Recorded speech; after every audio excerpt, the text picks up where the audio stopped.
અર્થ અર્થ શબ્દનો અર્થ થાય છે પૃથ્વી કે જમીન.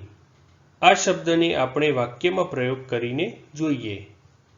અર્થ tax 365 days to move around the sun. એટલે કે પૃથ્વીને સૂર્યની આસપાસ ફરવામાં 365 દિવસ લાગે છે. એક બીજું ઉદાહરણ જોઈએ. Earth is the third planet from the sun.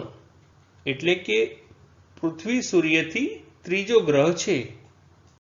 Friends, channel ઉપર બીજી વિડીયો છે જે તમે જોઈ શકો છો અને ચેનલને લાઈક, શેર, સબસ્ક્રાઈબ અને કોમેન્ટ કરવાનું ભૂલશો નહીં. Thank you.